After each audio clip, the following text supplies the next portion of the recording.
Good morning! So today's video is an experimental video, and the hope is for me to go on a stream of consciousness meandering, multidisciplinary journey where each of the ideas are somehow thematically related, but by the end you'll be like, whoa, how did I even get here?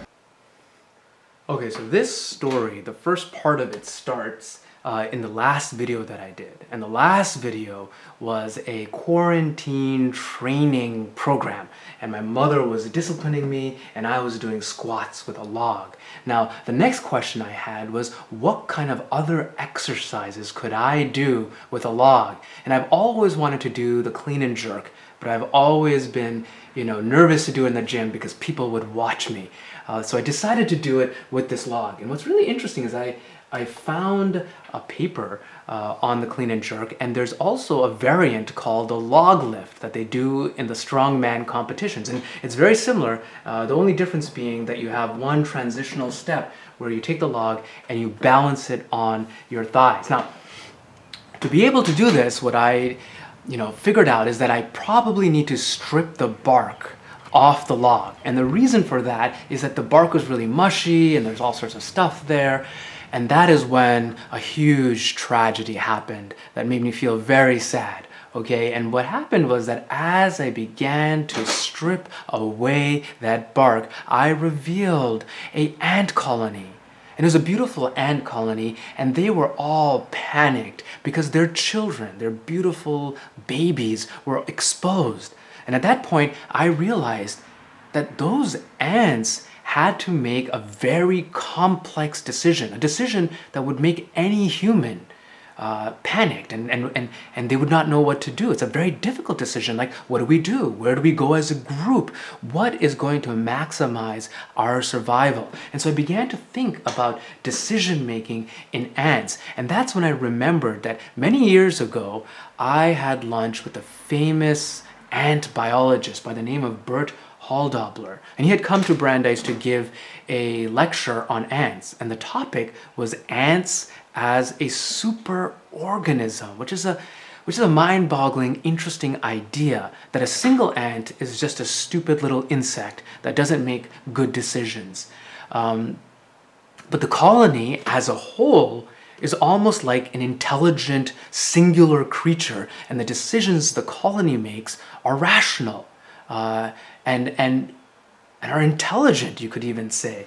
And what's also interesting is I was just doing a quick internet search for different types of labs that work on ants, and I'm sure there are many. And here's one in Arizona State University, and I'll just read some of the things that they're looking at because it's kind of cool.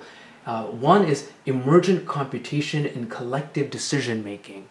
Another is the psychology of a superorganism. These ants, psychology, it's interesting, right? This one is information sharing through social networks, which is pretty interesting in ants. And this one is teamwork by ants and robots. So there's really like a fascinating type of research going on. Now, I remembered that, hey, I actually keep a different type of social insect, and those are my honeybees because I am a beekeeper. Now, one day, it was pretty crazy. I went outside to look at my bees, and I was a little bit frightened by what I saw because it was like the hive was vomiting out all of these bees, and it's pretty crazy, were dripping down like water, and this is a ball of bees on the ground. And just to sort of show you how crazy that is, maybe you can kind of see it here, they really are forming like a teardrop of bees that are falling down. And what I discovered was happening was that they were swarming, and basically what swarming means is that, let me just zoom up here, is that when the hive gets too full of bees, the population gets too much, a new queen is born. And that new queen kicks out the old queen and about 10,000 worker bees. And those old queen and 10,000 worker bees go up to a nearby tree and they create this ball of bees. Now, here's what the crazy part is. From these 10,000 bees, 100 of the most elite scout bees go out and search for the next site for the hive. And each of these bees go somewhere different. Some of them go a mile or 2 miles away, which is like unreal. And these bees are like a single bee will go in and look at things like, how much volume is there in a new hive? Is it wet or not? So they're taking in many different pieces of information, which is remarkable, okay? Then these 100 bees, all that went to different places, come back into this ball over here. And then they try to advertise, like, look, here's where I went to explore. They'll do their waggle dance, which encodes how far away the site of the new hive might be, and also the distance from the sun so that other bees can go and check it out. But in that waggle dance, they also encode how good of a site was that, okay? And then as they're trying to convince and advertise their location, the best site comes up, and eventually a quorum is reached. And once that quorum is reached, that's the decision. And that's where the bees go, which is so remarkable. If you think about that, that's very complex. Like, how do you take 100 different voices and from there pick the best and optimal one? Now here what I'm doing is, I had this long stick and I was trying to, get that hive because if I could capture the queen and then therefore her worker bees, I would have a second hive. I was not successful. They were very high up. And I don't know if you see it here, I almost feel like they waited. So they were there in that little ball for many, many days. And I was going to work, okay? And then one day I came out and I felt like they were waiting for me. As soon as I came out, that ball shattered into 1,000 different pieces of these little bees, and they were shimmering and scintillating in the sky as they were all going to wherever their new site is. And as I looked up, a golden droplet, because those bees poop like gold, not actual gold, but golden droplet, came down and hit my face like a little teardrop. And I thought that was like the most beautiful thing ever. Okay, so then I start thinking about, bee decision making, and I found this really interesting paper. And what this paper is, it actually ties together both the things I talked about. It looks at decision making in ants and decision making in bees. And this paper, and I haven't actually read it, but from what I understood very quickly, is that they're looking at a common ingredient that is thematically related between decision making in these two very different species. And the common ingredient are coupled feedback loops, this balance of positive and negative feedback loops. And philosophically, an interesting idea might be that, is that all you need for decision making? The right balance of positive and negative feedback loops that are somehow coupled together. Is that all that it is? Whether it's the brain, or it's the ant, or the bee superorganism. Okay. So I should also say then, when I was having lunch with this famous ant biologist, and he was like, okay, the ant colony is a superorganism. Metaphorically, you could think of it maybe as a brain. So I said that, in neuroscience, some neuroscientists, what they do to study the brain, this complex network, is they lesion it.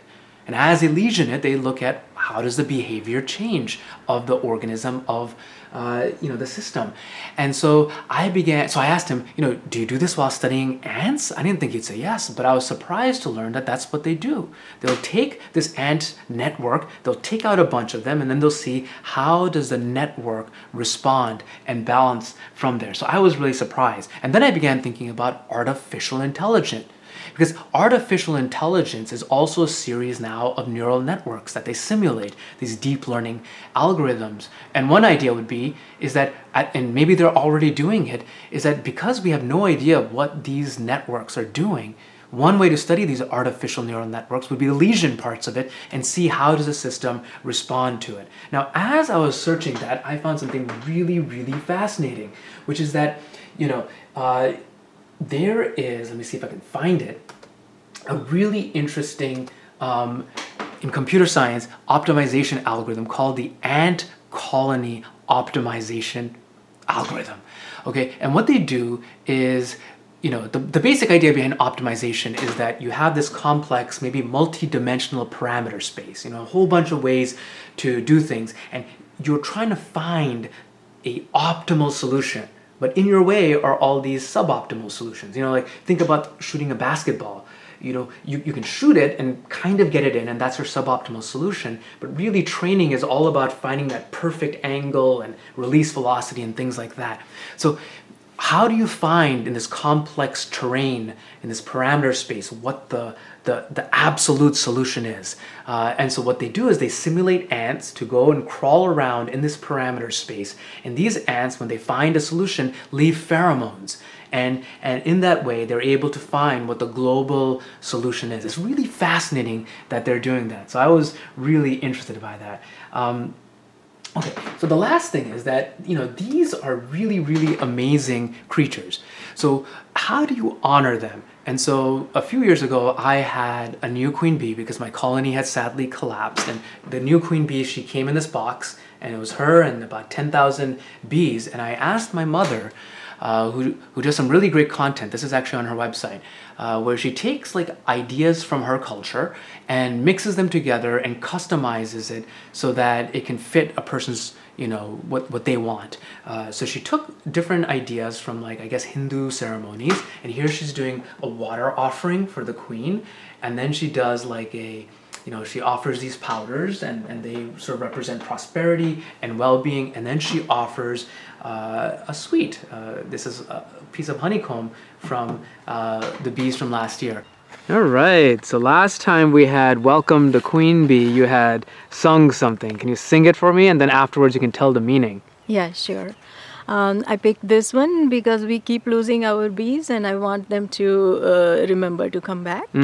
So, Ratrir Gameshyati Bhavishyati Suprabhatam Bhanuhu Udishyasi Hasishyati Padmajatam Itham Vichintya Koshagataha Dvirephaha Hanta Nalinim Gajamujahara. So this is something about a bee. Where is the bee in this shlok that you said? Yeah, the bee goes to collect the nectar, and there was a lotus flower. It goes inside, and when the sun sets, the lotus flower closes like this. So it got trapped in there and sat there thinking, oh, now the morning will come, the sun will rise, and then the lotus will open again, and I will fly away. But before all that happens, elephant comes and pulls that flower away. Oh man, and so the bee dies. Yeah. So what is, there's a metaphorical meaning behind this. What is that? Yeah, the meaning is, the message is not only to be to all of us that we get tangled with the Maya Jal, which is a lot of attachment and getting lost track of the time, getting lost track of our goal in life, and we just get distracted like internet. We go and we are looking, I usually forget, I'm looking for one thing and I just keep going from one place to another place, and then I forget why I went there. So basically it's like don't get trapped in this web of illusions, don't get entangled in that. And remember your goal or wherever you're going. Time, yeah. Okay.